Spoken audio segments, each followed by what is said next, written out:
Bonjour. Dans cette vidéo, je vais vous donner quelques informations supplémentaires sur le travail avec les threads. D'abord, l'exemple qu'on avait vu, c'était cet exemple ici. Vous voyez, on a deux threads. Un thread qui produit des images et un autre thread qui consomme les images pour les comprimer. Et la synchronisation entre les deux threads, parce que les deux threads doivent travailler ensemble, était implémentée avec une variable qui est partagée entre les deux threads. C'était une variable picture. Et pour accéder à cette variable, chaque thread fait un synchronized. Vous voyez ça ici. Et le premier thread est intéressé à la situation où la variable picture est égale null. Ça veut dire que le premier thread attend avec une boucle while et avec le wait jusqu'à picture égale à null. Et l'autre thread attend que picture est non null. Et c'est aussi fait dans une boucle while ici avec un wait. Et pour réveiller l'autre thread, le premier thread utilise un notify pour réveiller l'autre thread et notifier le deuxième thread que la picture est maintenant non null. Et l'autre thread fait l'opposé. Quand le deuxième thread a comprimé une image et est prêt maintenant pour comprimer une autre image, le deuxième thread fait un notify pour réveiller le premier thread, qu'il est pour notifier, pour lui dire, pour lui signaler que maintenant le deuxième thread est prêt pour une nouvelle image, pour la comprimer. Ok? Ça, c'est ce qu'on a vu, quelques expressions ici. Maintenant, vous avez parfois des situations où vous voulez limiter le temps du wait. Et pour ça, il y a une version de wait avec un paramètre. Et l'argument ici, c'est le temps que vous voulez attendre, le temps maximal pour attendre. Donc, c'est en millisecondes. Okay? C'est similaire aux méthodes join pour les threads, où on peut aussi donner un argument avec le temps maximal. Ça veut dire qu'il y a trois possibilités pour un thread qui a fait un wait pour arrêter d'attendre.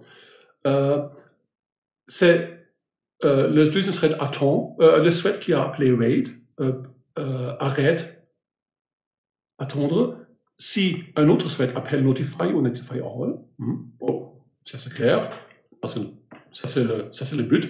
Bien sûr, si on fait un wait, ou le thread arrête quand le temps maximal est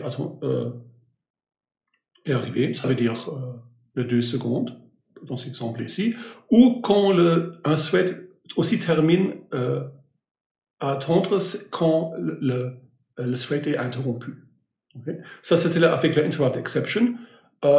Pourquoi c'est possible? Pourquoi ça se passe? Parfois, c'est le système d'exploitation, pour quelques raisons, décide que le thread doit être réveillé. Pour ces raisons-là, mettez toujours le wait dans un boucle while où vous vérifiez que la condition est remplie pour terminer le wait. On a vu ça. Je reviens au code. Vous voyez toujours, j'ai mis le wait d'abord dans un try catch. Vous voyez ça ici. Pour traiter la interrupt exception. Et j'ai mis le wait toujours dans une boucle while, où la première chose que je fais après le wait, c'est vérifier si la condition est remplie pour vraiment continuer le travail dans le thread. OK. Une autre chose importante à savoir, c'est la visibilité. Qu'est-ce que ça veut dire? Le synchronized statement fait plusieurs choses. On a déjà vu, avec le synchronized, le thread peut devenir le propriétaire d'un moniteur, d'un objet. Mais en plus, le synchronized garantit la visibilité de modification des données. Qu'est-ce que ça veut dire? Voici un exemple qui n'est pas correct. Vous avez un thread qui, d'abord, vous voyez, on a ici un objet, on a un nombre d'un objet, c'est ici, une variable b, et on a mis à true, Et maintenant, le premier thread fait quelque chose dans une boucle while et attend, et fait ça jusqu'à b égale à false. Et le deuxième thread, son job est d'arrêter le premier thread. Et comment peut-on faire ça? Oui, en mettant b égale à false. Est-ce que ce code ici marche correctement? Ce que ça veut dire, est-ce que le premier thread à un moment va arrêter? Est-ce que ce n'est pas garanti.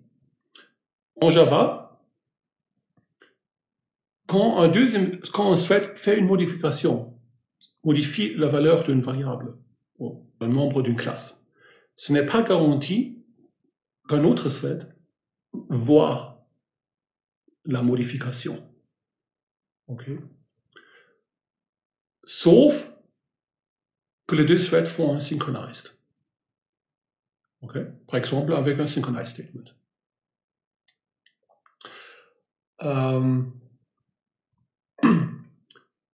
Il y a d'autres façons pour garantir cette sorte de visibilité.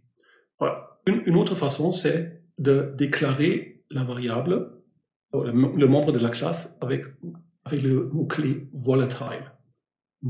Si vous faites ça, Java vous garantit que si un thread veut lire la valeur actuelle d'une variable, d'un membre d'une classe, d'un objet, toutes les modifications faites par d'autres threads sont exécutées. Ça veut dire, Java vous garantit que vraiment, le premier thread voit vraiment b égale à false si un autre thread a exécuté ce segment ici. Okay? Ça veut dire que vous devez vraiment faire attention quand vous travaillez avec des threads et vous partagez des variables ou des données entre les deux threads. Si vous voulez vraiment garantir que les modifications faites par un thread sont visibles à un autre thread, vous devez utiliser un synchronized quelque part dans votre code ou déclarer la variable comme volatile. Un autre aspect de la programmation avec les threads sont les deadlocks. Regardez cet exemple ici. Peut-être arrêter la vidéo et regarder un peu le code que je montre ici. Okay. Vous voyez, il y a un thread ici qui est créé ici avec ce code, avec un synchronized, un autre thread qui est créé ici. Et je lance les deux threads et j'attends que les deux threads finissent. Maintenant, qu'est-ce qui se passe dans ce code-là? Bien sûr, on a déjà dit que quand vous avez plusieurs threads, il n'y a pas de garantie dans quel ordre les threads sont exécutés, ou parfois même en parallèle. Ça dépend de votre ordinateur, ça dépend de votre système d'exploitation, ça dépend des autres applications qui sont exécutées en parallèle. Mais prenons un chemin possible dans l'exécution. Un chemin possible, c'est que le premier thread est exécuté d'abord, par exemple, et devient le propriétaire du moniteur de Object 1. Et le deuxième thread est aussi exécuté et devient le propriétaire Object 2. OK? Pourquoi pas? Et maintenant, le premier thread fait quelque chose. Ici, dans ce cas, vous voyez ici, le premier thread attend maintenant une seconde. Pourquoi pas? Et maintenant, qu'est-ce que le premier thread veut faire? Il veut devenir aussi le propriétaire du deuxième objet.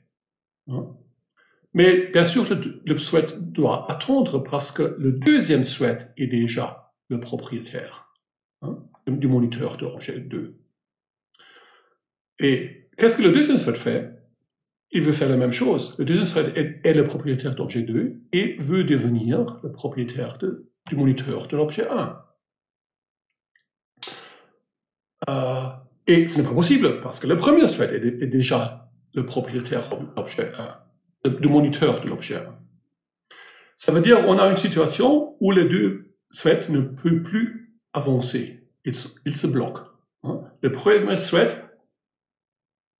est le propriétaire de l'objet 1, du moniteur d'objet 1, et attend que le deuxième thread libère le moniteur d'objet 2 et le deuxième thread fait l'opposé. Ça veut dire qu'on a un deadlock. Les deux threads se bloquent et ne terminent jamais dans cette situation ici. Okay? Ça veut dire, prenez ce code-là et mettez ça en IntelliJ et l'exécutez. Exécutez ce programme et vous verrez que votre programme parfois ne termine pas. Parfois, parce que parfois, peut-être le premier thread est complètement exécuté d'abord et puis le deuxième thread. Hein. Comme j'ai déjà dit, il n'y a pas de garantie en quel ordre les threads sont exécutés, mais parfois, il y a vraiment ce deadlock. Et c'est super dangereux.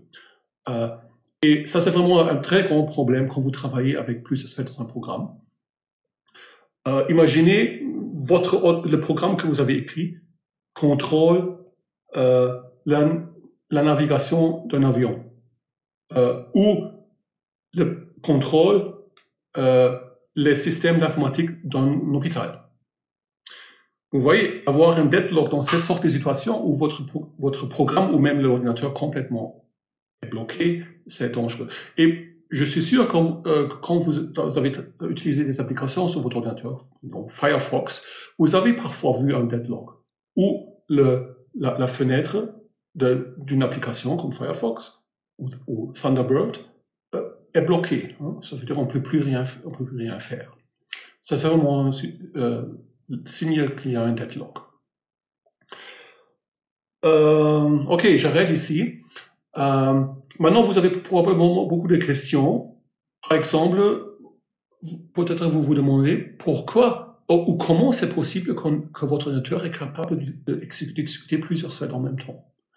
Ou pourquoi c'est possible que parfois un thread fait une modification, change une variable, et notre thread ne voit pas cette modification, si vous n'utilisez pas le synchronized ou le volatile. Oui, pour ça, je vous propose de continuer vos études informatiques et suivre des cours où vous apprenez comment les ordinateurs vraiment fonctionnent à l'intérieur. Hein? Et quand vous savez ça, vous comprenez pourquoi parfois on a, par exemple, une modification qui n'est pas vue par notre thread, etc. Okay? Ces cours sont donnés par moi et mon collègue. Moi, je donne ce cours ici dans le master, et les autres cours sont donnés par d'autres professeurs. Et vous voyez maintenant que travailler avec des threads dans un programme complexe, c'est difficile. On peut faire des fautes. C'est possible qu'on a un deadlock, ou on a oublié de mettre un synchronize quelque part. Et si vous voulez savoir comment on peut écrire des programmes complexes avec des threads, des algorithmes qui sont corrects, et comment on peut démontrer qu'ils sont corrects, il y a aussi des cours donnés par mes collègues.